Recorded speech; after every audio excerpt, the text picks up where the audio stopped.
আড্ডার মধ্যে গিয়া বসবে না, যে কোন সময় ধরা পড়ে যায় আর আমাকে কোন মুসিবতে ফালায়া দেওয়া হয়, আমাকে যদি দেখে ফেলে তাহলে কোন বিপদে পড়ে যাই। চিন্তা করেন, সামান্য গোয়েন্দা নজরদারিতে আমাদের কত ভয়, কত ভীতি, যার কারণে লাইফ স্টাইল চেঞ্জ হয়ে যায়।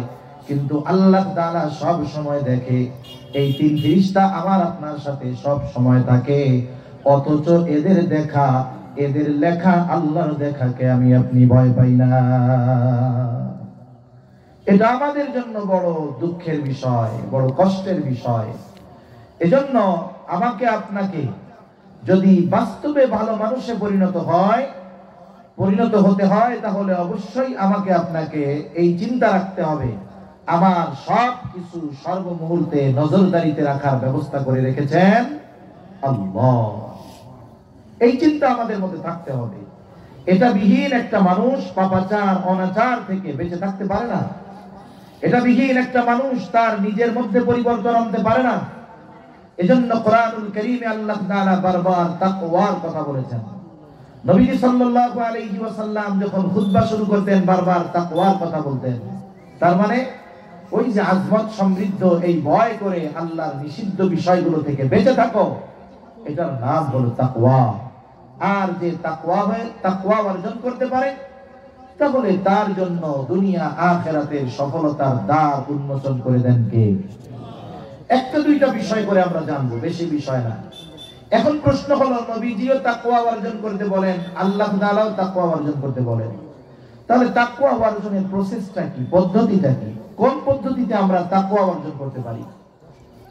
কোরআনুল কারীমের সুন্দর একটি বিষয় হলো যে আল্লাহ তাআলা কোরআনে যত আদেশ করেন, সব আদেশগুলো বাস্তবায়ন করার পদ্ধতিও আল্লাহ তাআলা কোরআনে বলে দেন। সুবহানাল্লাহ। পদ্ধতিগুলো দুই ধরনের হয়। একটা হলো একেবারে সুস্পষ্ট ভাবে আল্লাহ বলে দেন যে এই আদেশটা এভাবে বাস্তবায়ন করবা। আরেকটা নির্দেশ করেন, কিন্তু পদ্ধতিটা সুস্পষ্ট ভাবে বলেন না।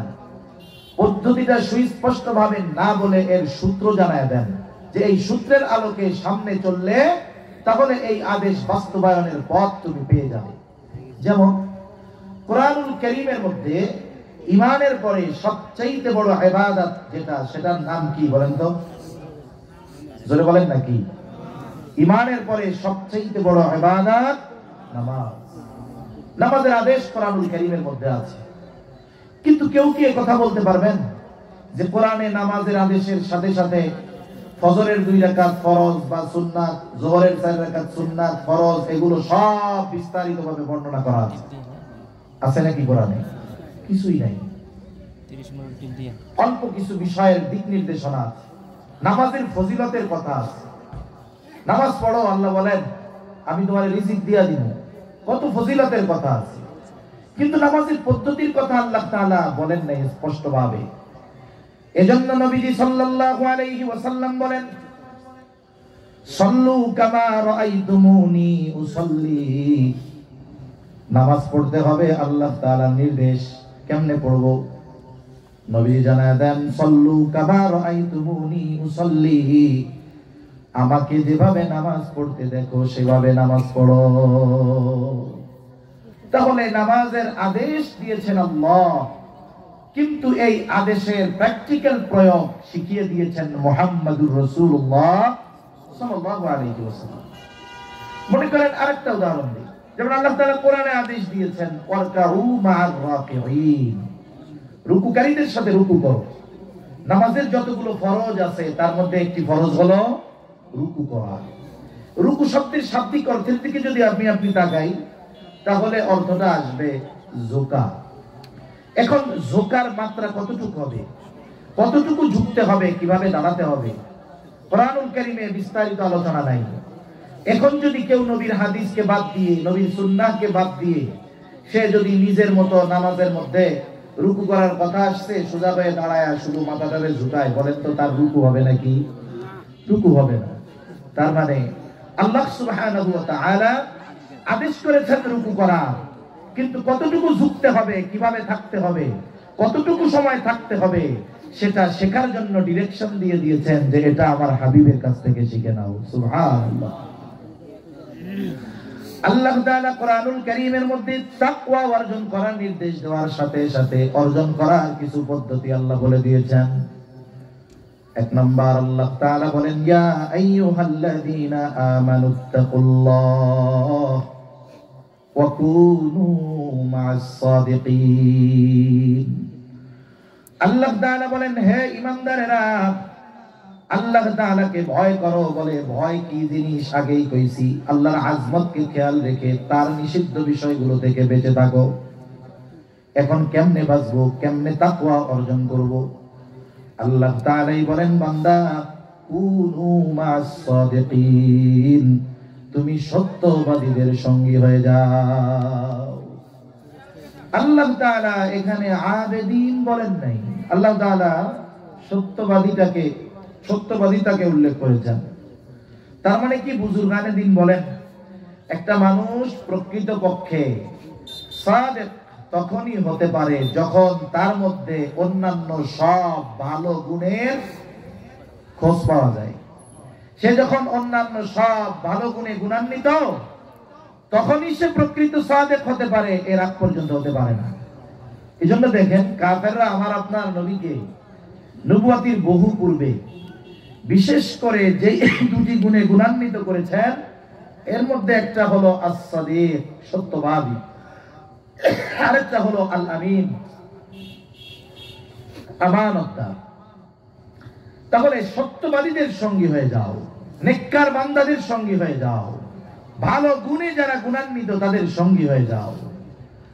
আবার আরেক জায়গায় আল্লাহ তাআলা বলেন, ইয়া আইয়ুহাল্লাযীনা আমানুত্তাকুল্লাহা ওয়াল তানজুর নাফসুম মা কদ্দামাত লিগাদিন ওয়াত্তাকুল্লাহ। আল্লাহ তাআলা এখানে বলেন, হে ঈমানদারেরা, ইয়া আইয়ুহাল্লাযীনা আমানুত্তাকুল্লাহ, হে ঈমানদারেরা, তোমরা তাকওয়া অর্জন করো, মুত্তাকি হও। আমরা যদি প্রশ্ন করি, আল্লাহ কেমনে মুত্তাকি হব? আল্লাহ তাআলা বলেন, ওয়াল তানজুর নাফসুম মা কদ্দামাত লিগাদ, তুমি আগামীর দিকে নজর দাও, তুমি আগামীর জন্য কি প্রেরণ করেছো। এখানে আগামী বলতে আগামী দুই ধরনের হয়।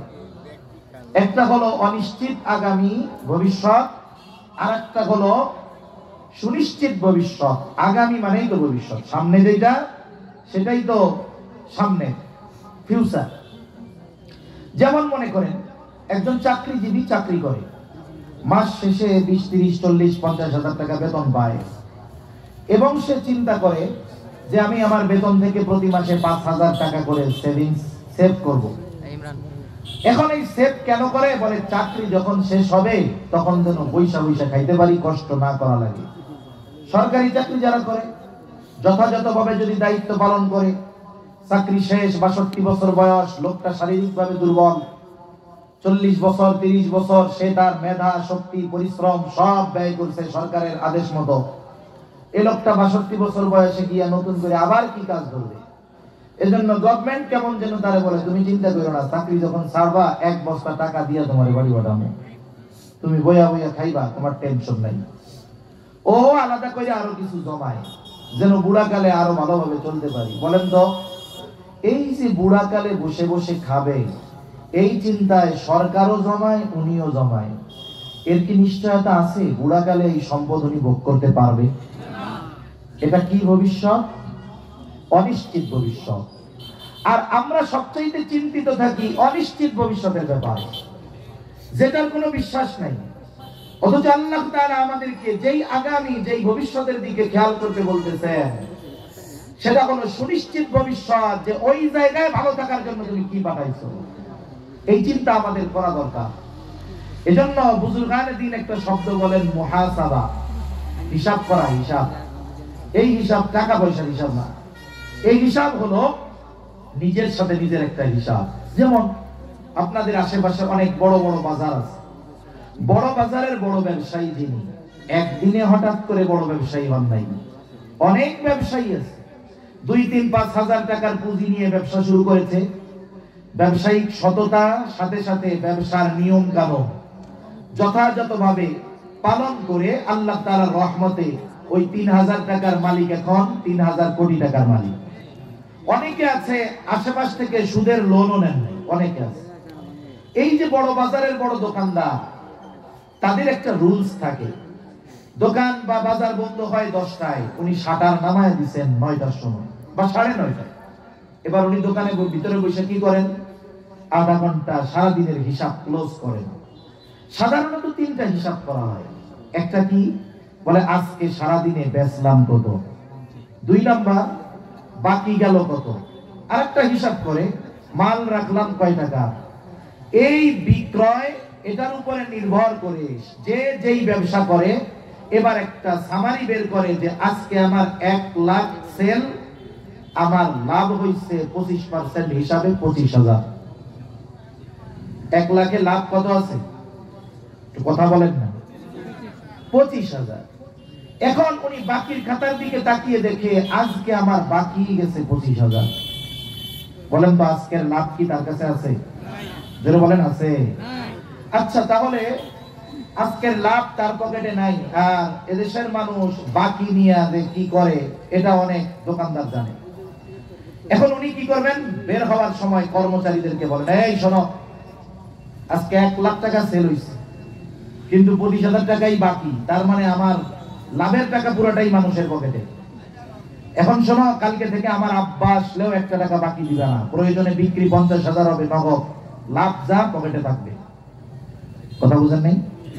এখন সারা দিনের এক হিসাব করার পরে সে আগামী দিনের জন্য কি সিদ্ধান্তে উপনীত হয়েছে, যে আগামী দিন আমি আর বাকি দিব না, আমার সেল 25,000 কম হোক, এই 75,000-এর যেই লাভটা আসবে সেটা তো আমার পকেটে থাকবে, কিন্তু সেল বেশি হইছে, বাকি যাওয়ার কারণে লাভ তো আর আমার কাছে নাই, বরং আজকে আমি যা খরচ করছি মূলধন থেকে। আর টাকা হলো এমন, যতক্ষণ যার পকেটে বলে ততক্ষণ সেই মালিক। একজন দোকানদার যদি যথাযথভাবে তার ব্যবসার হিসাব করে, তাহলে সে আগামী দিনের ব্যবসা কেমন হবে এটাকে সামনে রেখে এক সময় সে সফল ব্যবসায়ীতে পরিণত হয়। জীবনের মুহাসাবাটা যদি এমন হয়ে যায়, রাতে যখন বিছানায় শুভ 10টা মিনিট সময় নেন, মাত্র 10 মিনিট। রাতের বেলা এমন একটা জিনিস, মানুষ যখন বিছানায় শুয়ে যায় ওই সময়টাতে সে তার ব্রেনকে যেই দিকে ডাইভার্ট করবে, ব্রেন ওই ধরনের কাজের দিকেই আগ্রহী হবে। আপনি যদি মোবাইলটা হাতে নিয়ে বিছানায় শুতে যান, শুরু করবেন কারি আব্দুল বাসেতের তিলাওয়াত দিয়া, আর যখন আপনার চোখে ঘুম ঘুম চলে আসবে দেখবেন সিনেমা চলতেছে। কারণ আস্তে আস্তে শয়তান ডাইভার্ট করে অন্যদিকে নিয়ে যাবে। কিন্তু আমি আপনি যদি রাতে শোয়ার সময় প্রথমেই চিন্তা করতাম, আরে আমার কত বন্ধু, কত আত্মীয় স্বজন রাতের বেলায় বিছানায় শুয়েছে, আর সকালে ঘুম থেকে উঠে নাই, যদি আমারও আজকে রাতটা শেষ রাত হয়ে যায়, আগামী দিন যদি আল্লাহর সামনে দাঁড়াতে হয়, কি জবাব আল্লাহ তাআলার কাছে দিব? হায়রে কত মন্দ কাজ করি। এইবার একটু চোখ বন্ধ করে সারা দিনের সামারি টান দেন, আজকে সারা দিনে ভালো কাজ কত, সারা দিনে মন্দ কাজ কত। আমি বলতে পারি আমার সারা দিনের ভালো কাজ মন্দ কাজ আমি 5 মিনিটও লাগবে না বাহির করে ফেলতে পারবো। এবার একটু হিসাব নিকাশ করেন, আজকে সারা দিনের ভালো কাজ বেশি নাকি মন্দ কাজ বেশি? যদি ভালো কাজ বেশি হয় তো আলহামদুলিল্লাহ, আর মন্দ কাজ যদি বেশি হয় ওই সময় একটা চিন্তা আমার আপনার ব্রেনের মধ্যে আসবে, না আল্লাহর কাছে ক্ষমা চাই, আগামী দিন থেকে আর মন্দ কাজ করব না। এই যে দৃঢ় প্রত্যয় নিয়ে আল্লাহ তাআলার সাথে কথোপকথন করে, আপনি তো আস্তাগফিরুল্লাহ মুখ দিয়া পড়েন নাই, কিন্তু অন্তর দিয়ে ক্ষমা চাইছেন কার কাছে? আরে ওই রাত্র যদি আপনার আমার জীবনের শেষ রাত হয়ে যায়, আশা করা যায় কিয়ামতের দিন আমার আপনার আমলনামাটা গুনাহ শূন্য থাকবে।